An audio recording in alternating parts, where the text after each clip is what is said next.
আজ একটা মিক্স সবজি তৈরি করব, যাকে পাঁচমিশালি সবজিও বলে, অনেকে ছেঁচড়াও বলে, অনেকে পুঁইশাকের ঘ্যাঁটও বলে।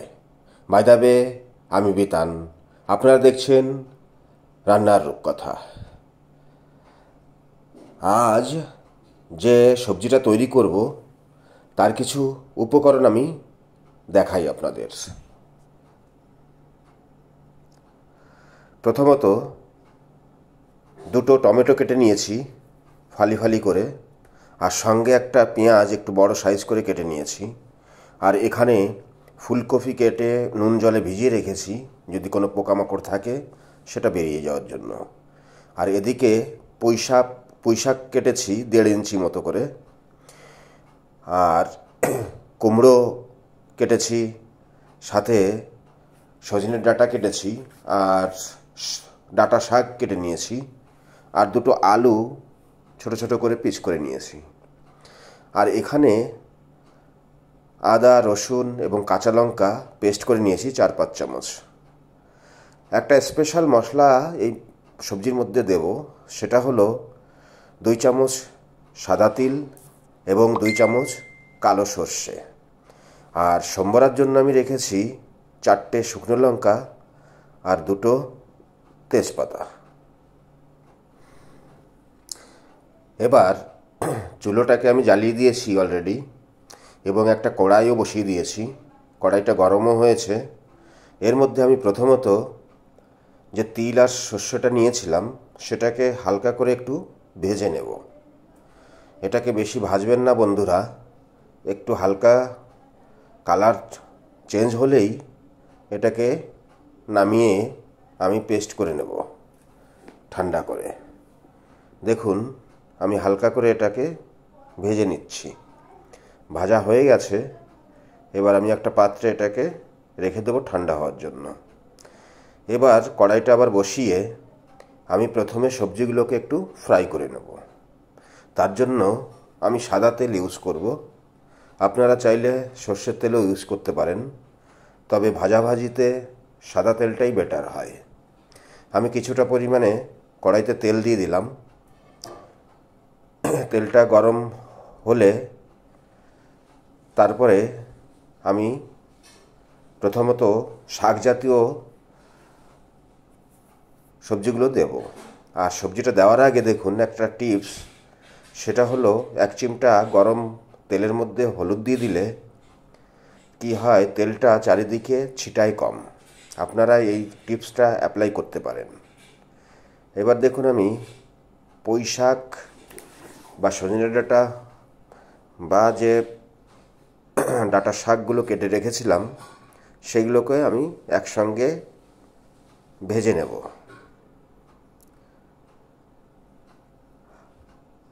সবজিগুলো, কোনো মিক্স সবজি তৈরি করতে গেলে সবজিগুলো ভেজে নিলে তার টেস্ট দ্বিগুণ হয়ে যায়। আপনারাও কোনো মিক্স সবজি বানাতে গেলে সবজিটা ভেজেই নেবেন, দেখবেন স্বাদেও যেমন অতুলনীয় হয়, কালারটাও দারুণ হয়। দেখুন, আমার ওই সবজিটা ভাজার জন্য আমি একটু লবণ আর একটু হলুদ গুঁড়ো দিয়ে দেব।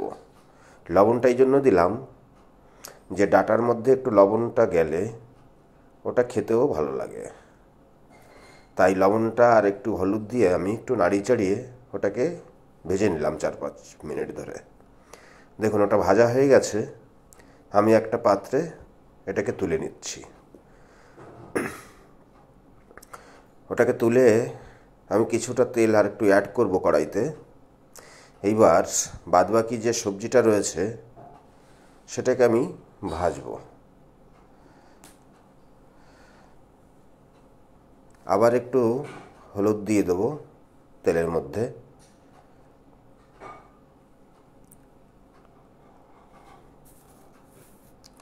এবার আমি যে আলু, কুমড়ো আর ফুলকপি ছিল সেটাকে আমি একসঙ্গে একটু 4-5 মিনিট ধরে ভেজে নেব।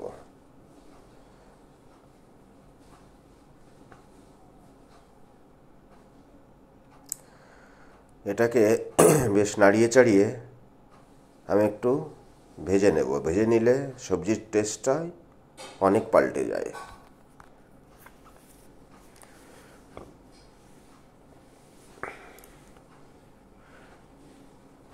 এবার এর মধ্যে হালকা একটু লবণ দেব ওই আগের পদ্ধতিতেই, এবং একটু হলুদ দিয়ে আমি ভেজে নিয়েছি 4-5 মিনিট ধরে। দেখুন, এবার আমি এটাকে নামিয়ে নিচ্ছি। ওটাকে নামিয়ে নিয়ে কড়াইটাকে গরম করে তেল দিয়ে, তেলটাকে গরম হয়ে যাওয়ার পরে দেখুন আমি সেই তেজপাতা আর শুকনো লঙ্কা 4টে দিয়ে দিলাম সম্বরায়। এবার একটু নাড়িয়ে চাড়িয়ে এর মধ্যে আমি সম্বরার জন্য 5 ফোড়ন দেব।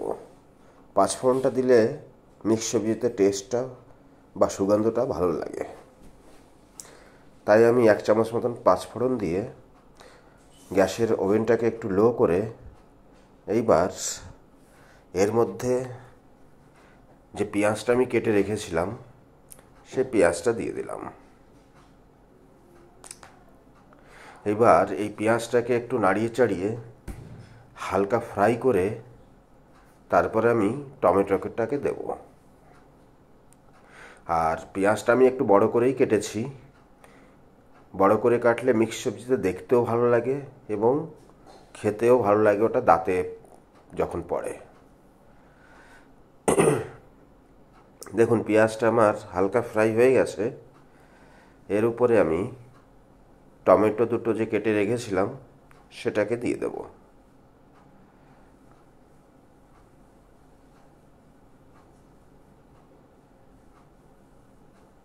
এবার টমেটোটা আমি দিয়ে দিলাম এর মধ্যে, দিয়ে এটাকেও একটু বেশ ভালো করে নাড়িয়ে চাড়িয়ে এটাকে ফ্রাই করে নেব, এর কাঁচা গন্ধটা যতক্ষণ না যায়। এবার আমি স্বাদ অনুসার নুন দিয়ে দেব। নুনটা হিসাব মতনই দেব, তার কারণ সবজিগুলো ভাজার সময় আমি নুন দিয়ে ভেজেছিলাম, সেই হিসাব মতন নুন দিয়ে আমি টমেটোটাকে ভেজে নিয়েছি। এবার এই টমেটোর মধ্যে আমি কাঁচা লঙ্কা, আদা আর রসুনের পেস্টটা যে বানিয়ে রেখেছিলাম সেটা দিয়ে দেব।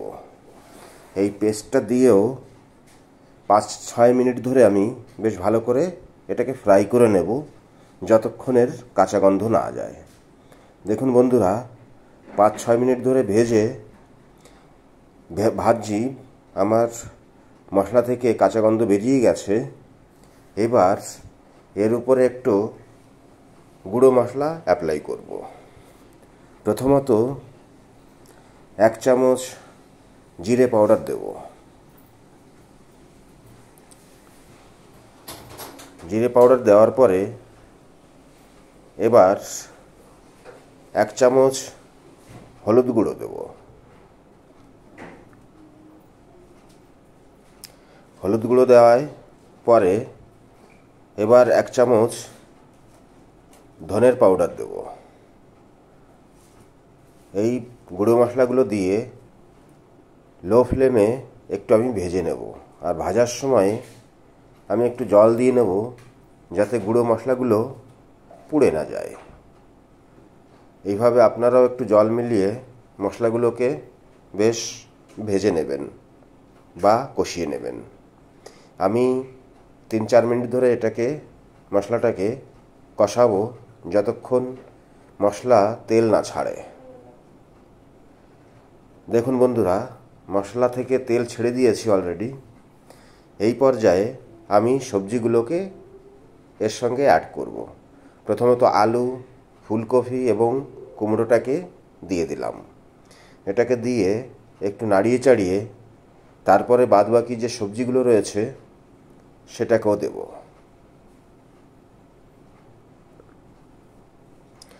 দেখুন পরবর্তী পর্যায়ে যে বাকি সবজিটা ছিল সেটাকে আমি এর উপরে অ্যাড করে এবার সবজিগুলোর সঙ্গে এই মশলার ভালো করে মিশিয়ে নেব। বন্ধুরা, আপনারা কে কোথা থেকে দেখছেন এবং এই সবজিটাকে কে কী বলেন একবার কমেন্ট করে অবশ্যই জানাবেন। দেখুন, এইভাবে আমি 5-7 মিনিট ধরে এটাকে মিক্স করে নেব। এইভাবে একবার সবজি বানান বন্ধুরা, ভীষণই টেস্টি হয় খেতে।